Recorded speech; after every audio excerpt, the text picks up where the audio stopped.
खुशखबरी देना चाहता हूं कि इसमें हमने हवेली लखा के इलाके से और कुछ तोसा के इलाके से जो मुलजमान है, मेन मुलजमान है, ज़ाहिर तो एक 10 आप कह लें कि एक आगे इन्होंने फ्रंट में नहीं रखा हुआ था, इसके बैक पे पीछे एक पूरा गैंग था जिसको हमने जो है रिकवर कर लिया, अरेस्ट कर लिया है। और इसका चाचा जो ज़हीर का था जहांगीर, उसको भी हमने अरेस्ट कर लिया है। बिस्मिल्लाहिर्रहमानिर्रहीम। अस्सलाम वालेकुम नाज़रीन, मैं हूं फयाज महमूद और आप देख रहे हैं फयाज महमूद यूट्यूब चैनल। नाज़रीन, आज हम बात करेंगे दुआ जहरा केस की, जिसमें एक तो खुशखबरी है और उसके अलावा कुछ मन घड़त खबरें भी चलाई जा रही हैं। तो आज हमारे साथ सीनियर सहाफ़ी जनाब शाहिद सकलैन साहब मौजूद हैं, जो डे फर्स्ट से इस इशू को न सिर्फ हाईलाइट कर रहे हैं बल्कि फैक्चुअल रिपोर्टिंग भी कर रहे हैं। ये फर्स्ट हैंड इंफॉर्मेशन दे रहे हैं। ये कभी वकील साहब से बात करते हैं, कभी अपने पुलिस जराये से बात करते हैं, तो उसके बाद जो फैक्चुअल खबरें हैं वो हमारे साथ वन बाय वन शेयर कर रहे हैं। तो सबसे पहले तो इनका बहुत शुक्रिया कि इन्होंने हमें भी वक्त दिया और इस इशू में सिर्फ व्यूज लेने के लिए मन घड़त खबरें नहीं चलाई, बल्कि वो बताया जो हकाइक पे मबनी है, जो सच पे मबनी है। सबसे पहले तो हम इनसे अपडेट ले लेते हैं कि इस वाक्य की इस वक्त, जब मैं 23 मई को शाम 6:43 पे वीडियो रिकॉर्ड कर रहा हूं, उस वक्त तक की अपडेट क्या है, फिर हम अपनी बात को आगे बढ़ाएंगे। फयाज, बहुत बहुत शुक्रिया। और आप तो हम इकट्ठे ही होते हैं, आपको पता है।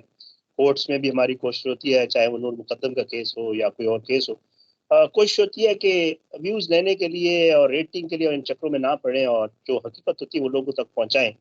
तो इसलिए हमेशा से ये कोशिश रही है कि फैक्ट्स के ऊपर बात की जाए, और उसके लिए चाहे उसके लिए हमारी वीडियो लेट हो जाए, चाहे हमें 4-5 लोगों से बात करके उसे कंफर्म करना पड़े, कोशिश यही होती है। और मैं रोज़, आपको पता है, हम यही काम करते हैं, इसके अलावा तो ज़ाहिर है। सबसे पहले तो आपको बता दूं कि जी, जो मौजूदा सूरत हाल है, इंफॉर्मेशन है पुलिस को, पुलिस करीब है, ये आपको बता दूं।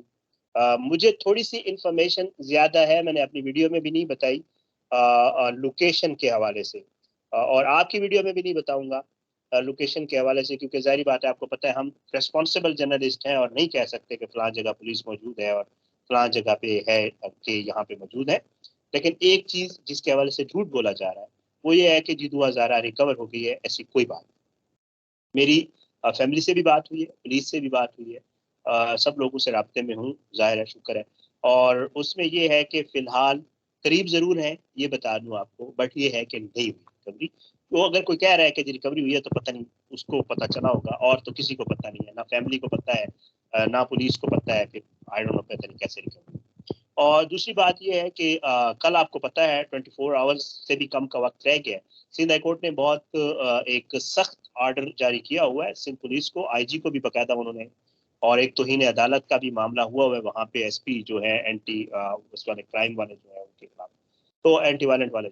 तो इसलिए मेरा ख्याल से आईजी साहब को वहाँ पे प्रेशर है, फिर पंजाब पुलिस और सिंध पुलिस मिल के कोशिश कर रही है, काफ़ी हद तक कामयाबी हुई है। 90%, 85, क्योंकि बिकॉज 2 से 3 लोग रह गए जिनकी गिरफ्तारियां बाकी हैं। दुआ को रिकवर करना है, गिरफ्तार नहीं करना, ज़ाहिर है थोड़ी सी ये तस्वीर भी ज़रूरी है।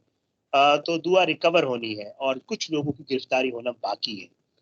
उम्मीद यही जाहिर की जा रही है, मुझे जो बताया गया है वो यही है कि कल जो है अदालत में सरप्राइज इसलिए होगा कि बहुत सारे इस केस के जो मुलव्विस लोग हैं, जो इस केस में शामिल हैं, इस सारे प्लान में शामिल हैं, उनमें से बहुत सारे लोग जो है वो कल कोर्ट में पेश किए जाएंगे। अपने चैनल पे मैंने नहीं बताया, आपको एक खबर दे देता हूँ कि उसमें पंजाब से लोग हैं और सिंध से भी कुछ लोग शामिल हैं। ये चले आपके लिए, मतलब मेरे जहन में आ गई, हालांकि मुझे अपनी जबरदस्त। वीडियो में याद नहीं रहा था, बिकॉज सिंध में सहूलतकार थे।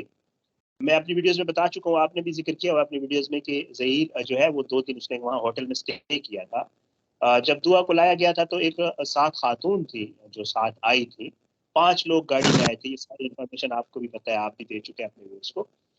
तो ये जो है, इसमें अब कुछ लोगों को इंशाअल्लाह कल सिंध हाई कोर्ट में पेश किया जाएगा। रिपोर्ट भी पुलिस पेश करने जा रही है। बहुत ज़्यादा चांसेस हैं, बहुत ज़्यादा चांसेस है कि दुआ भी रिकवर हो जाएगी, बट अब तक की जो इतलात है मेरी, फिलहाल नहीं हुआ। रिकवर हो जाएगी। अच्छा। इंशाअल्लाह मजीद जो अपडेट्स होंगी वो जरूर आगे बताएंगे। अच्छा शाहिद साहब, जो दुआ जहरा के वालिद हैं मेहदी काज़मी, उनके वकील साहब का मैं इंटरव्यू सुन रहा था आपकी वीडियो में। वो उसमें बता रहे थे कि इसमें 376 की भी हम दफात लगवाने जा रहे हैं। 376 आपको मालूम है, ये वही दफात है जिसमें जाहिद जाफर को सजा हो चुकी है, और ये जना की दफात है, बिल्कुल इसमें रेप की दफात है, और इसमें पाकिस्तान का आइन सजाए मौत तजवीज़ करता है। तो जी। अगर साबित हो जाता है, जैसा कि आपने कहा कि गैंग भी को पकड़ा गया है, साबित हो जाता है कि गैंग है और निकाह जाली है और निकाह हुआ नहीं, तो फिर तो ज़हीर बज़ाहिर अगर उसकी उम्र 18 साल से अबव है उसके डॉक्यूमेंट के मुताबिक, तो उसको तो फिर सज़ा हो सकती है संगीन नौइयत की। इस पे क्या अ, इन्फॉर्मेशन दें? फयाज़ भाई 2 चीज़ें मैं आपको बताऊँ। एक तो पुलिस जो सिंध पुलिस है उसने वेरीफ़ाई किया है निकाहनामा कहीं रजिस्टर्ड नहीं है। और दूसरा ये है कि जो गिरफ्तार हुआ है निकाह खान मोहम्मद मुस्तफ़ा गुलाम मुस्तफ़ा जिसका नाम है, उसने भी बता दिया कि जी निकाह मैंने नहीं पढ़ा, दस्तखत और अंगूठा मेरा इसलिए है कि वकील ने मुझसे निकाहनामे दस्तखत करवा के रखे हुए थे और वो उनको यूज़ करता था अपने मैटर्स के। ठीक है? तो निकाह जाली होना तो इस तरह साबित हो गया। ज़ाहिर है सिंध पुलिस ने उससे वेरिफिकेशन करवाई है। सिंध पुलिस ने जो रिपोर्ट भी पेश की है उसमें भी ये है कि जी निकाह जो है वो जाली है। जो आप रेप वाली सज़ा कह रहे हैं ज़ाहिर-सी बात है, अब ये मैटर अगर इस तरफ जाता है, एक इसमें 2-3 चीज़ें हैं। एक तो इसमें जो माइनर वाला मामला है, जो सिंध का कानून है, जो माइनर की शादी के हवाले से है, सिंध का जो वो है मैरिज एक्ट है, एक वो वाला मामला है। दूसरा इसमें अगर निकाह नहीं भी हुआ, तो फिर मामला ज़ाहिर-सी बात है, आपको पता है कि रेप की तरफ ही जाएगा। अब अगर ज़ाहिर-सी बात है फिज़िकल रिलेशन हुआ है और उसके बाद जो मामला भी होगा, आपको ज़ाहिर वाला केस की आपने खुद मिसाल दे दी, तो उसमें ये मामला 376 की तरफ जाएगा। 376 की कोशिश ये की जा रही है वकला की तरफ से कि 376 लगवाया जाए। निकाह गलत हो गया, 376 लग गया, तो फिर ज़ाहिर बात है ये लोग गिरफ्तार होंगे, रिकवरियाँ होंगी और उसके बाद ज़ाहिर बात है ये मामला आगे फिर बहुत सख्त सज़ा की तरफ, और कोशिश भी ये की जा रही है। शैला रज़ा साहबा से मेरी बात हुई उस दिन, तो उन्होंने भी मुझे यही कहा, उन्होंने कहा देखें जी हमारी कोशिश यही है कि हम इसको एग्ज़ाम्पल बनाएँ, ताकि आइंदा आपको ये पता होगा, आपकी खबर आप भी फॉलो कर रहे थे कि सिर्फ दुआ नहीं थी, दुआ थी, निमरा थी और एक तीसरी लड़की जो है वो भी गालबन मलीर से हुई थी। ये तीनों एक ही वीक में 3 लड़कियां गायब हुई थी, जिनमें से 2 जो हैं वो निमरा के मामले के ऊपर भी सिंध हाई कोर्ट ने बड़ा सख्त ऑर्डर किया और उसको 25 को पेश करने का सिंध हाई कोर्ट ने उसको भी ऑर्डर किया। ठीक है, तो अब ये हो रहा है कि जी ये लड़कियां कम उम्र वहां से ट्रैवल करके पंजाब आना, रीजन सिर्फ यही है कि सिंध में 18 साल शादी की उम्र है, पंजाब में 16 साल जो वो कानून की आप बात कर रहे हैं। वहां से ट्रैवल करके यहाँ आना, तो सिंध वाली अब गवर्नमेंट भी इसमें कोशिश कर रही है, इन्वॉल्व हो गई है। वज़ीर आला सिंध साहब भी, मुराद अली शाह साहब भी और शैला रज़ा साहब बड़ा पर्सनल इंटरेस्ट ले रहे हैं।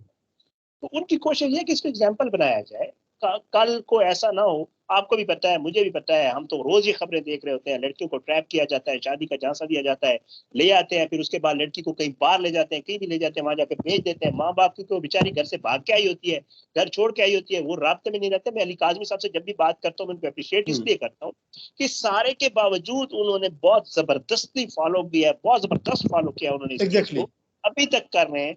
और मैं उनको अप्रिशिएट हर दफा करता हूँ, तो मैं कहता हूँ सर आप इसको फॉलो जरूर करिएगा, ताकि कल को कोई और दुआ इस चक्कर में ना फंस जाए। ये होता है, लड़कियों को ले आते हैं, ट्रैप करके उनको आगे भेज देते हैं, जिनसी इस्तेसाल होता है, कहीं ऐसी जगह पे उनसे कोई धंधा कर, लड़की बेचारी मजबूर होती है, वो घर से भाग के आई होती है, उसको पता होता है घर वाले मुझे एक्सेप्ट नहीं करेंगे।